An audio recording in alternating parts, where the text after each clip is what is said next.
नमस्कार दोस्तों। आज जो खबर हम आपको दिखाने जा रहे हैं राजधानी लखनऊ से, उसका टाइटल, उसका शीर्षक हमने रखा है राजाओं की आरटीआई और आरटीआई का राजा।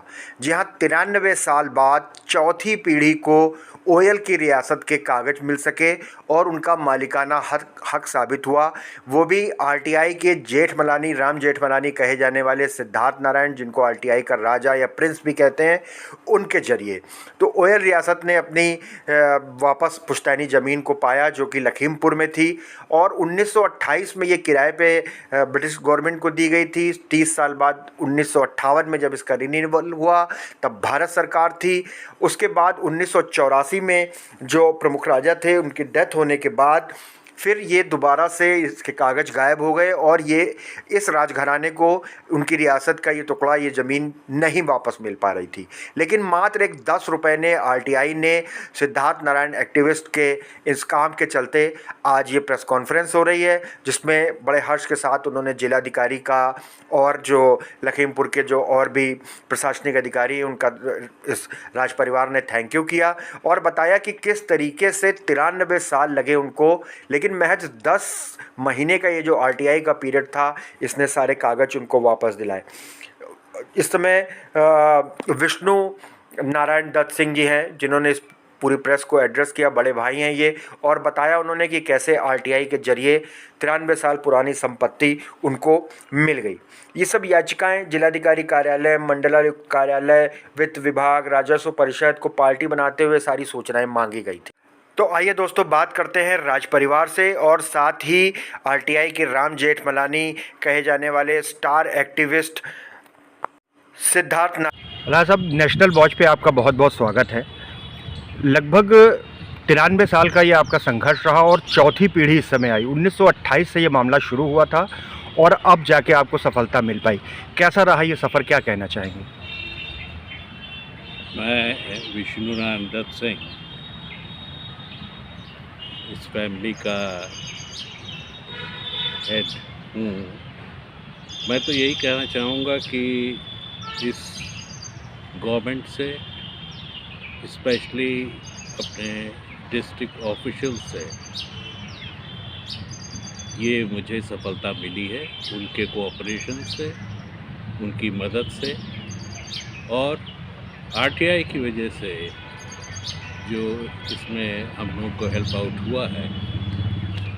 Mainly I give full credit to the district officials for helping us out in this matter.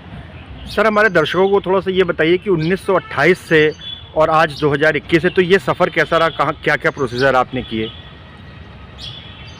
अब 1928 तो I was not born at that time. वो तो मेरे ग्रैंडफादर ने ही उसको, उस वक्त ब्रिटिश रेजीम था, उस वक्त आपको इन्होंने रिन्यू किया, इसको दिया इस पैलेस को ग्रैंडफादर ने, ब्रिटिश पीरियड। फिर 1958 में ये ग्रैंडफादर ने फिर रिन्यू किया इसको। फिर अपनी इंडियन गवर्नमेंट आ गई थी उस वक्त, वो रिन्यू हुआ। आफ्टर दैट इस वक्त अगेन इन 1988 वो रिन्यू होना था, लेकिन इसके जो डीड थी हम लोग की, ये कहीं मिसप्लेस हो गई और ये डीड हम लोग को नहीं मिल रही थी। इस वजह से ये लीज द रिन्यूअल रुक गया उस वक्त। जी राय साहब, जैसा कि ओयल रियासत के बारे में ये मशहूर है कि बहुत एडवांस रहते हैं, ट्विटर का, फेसबुक का, सोशल मीडिया का यूज़ करते हैं, नई टेक्नोलॉजी का सहारा लेते हैं। क्या यही वजह थी कि आरटीआई का भी आपने सहारा लिया? एक्चुअली देखिए, मैं जो सही चीज़ मैं आपको बताता हूँ, I am not so active in this Facebook और, but my sons and my brothers, they are very very active, and especially in this matter I give full credit to my younger brother Pradyumna Narayan Dutt Singh, जो इस matter को deal कर रहे थे और उन्होंने ही इसको आगे बढ़ाया।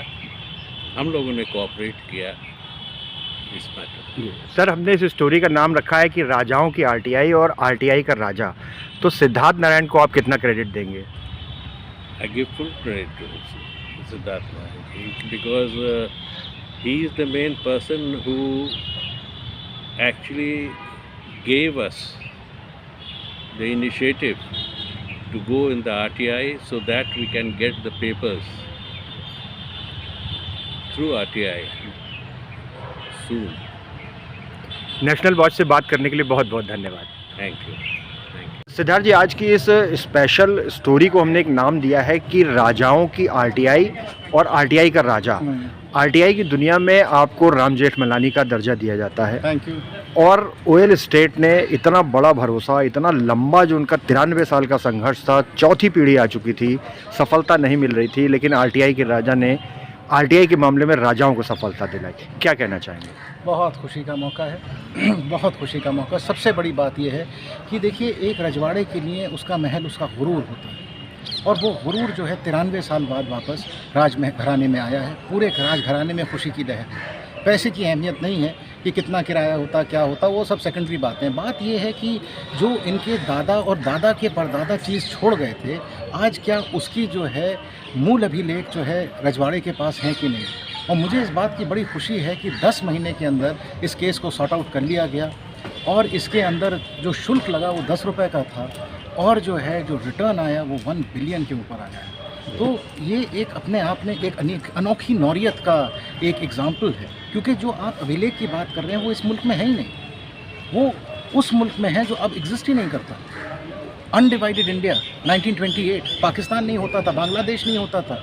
ये तो आप मतलब बहादुर शाह जफ़र का समय देखिए, काराकोरम रेंज से लेके Java Sumatra, quit India movement नहीं आया था, दांडी मार्च नहीं, यहाँ तक कॉन्स्टिट्यूंट असेंबली भी नहीं बनी थी, और लाहौर का सेशन भी नहीं हुआ। तो उस ज़माने की अभिलेख 10 महीने में ढूंढ लेना अपने आप में एक बहुत बड़ी स्टोरी है जी, और हकीकत जी। 1928 से ये मामला चल रहा था, और अब आपके प्रयास से, इससे पहले भी आपने कई ऐसे प्रयास किए, जो चाहे वो केरल की हथनी को इंसाफ दिलाना हो, हरियाली की बात, तो बहुत सारे मुद्दे आपने उठाए जी। तो ये मुद्दा कैसे, किस तरीके से आगे बढ़ा? 10 महीनों का सफ़र कैसा रहा? बहुत प्यारा रहा, क्योंकि मुझे याद पड़ता है, आपने तो खुद पर्सनली कवर किया, जब हमने संभल में अपना वो किया था, इनॉग्रेशन किया था, तब मेरी मुलाकात राजा साहब से हुई थी, और मैंने उन्हें एक आश्वासन दिया था कि देखिए, इसमें हम करेंगे ज़रूर, लेकिन हम आपका गम ऐसे समझते हैं क्योंकि हम एक ज़मींदार हैं, आप एक ताल्लुकदार हैं, और जो उसके अंदर एक मतलब बॉन्डिंग हो जाती है, वो बॉन्डिंग ही इसको चलाती रही। वो भरोसा ही था जिसकी वजह से हम आज इतने आगे तक आ पाए जी।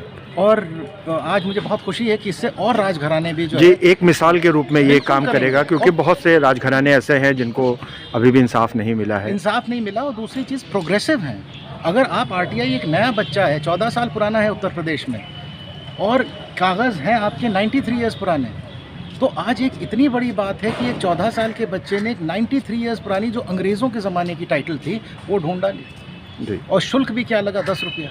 10 रुपये में आज आप जो है 10 ग्राम्स पेट्रोल नहीं खरीद सकते, आपने बैठ के 1 अरब कर दिया जी। तो ये आपके लिए मैं आई थिंक, देखिए एक बात बताऊं, बहुत गलत धारणा है कि आरटीआई किसी टाइप का हथियार है। इसको हथियार ना देखें आप, इसको एक कन्वीनियंस मैकेनिज्म की तरह देखें। ये ब्लैकमेल करने की चीज़ नहीं है। जैसे अक्सर सिद्धार्थ जी, नेशनल वॉच से बात करने के लिए बहुत बहुत धन्यवाद। बहुत बहुत शुक्रिया आपको आने के लिए।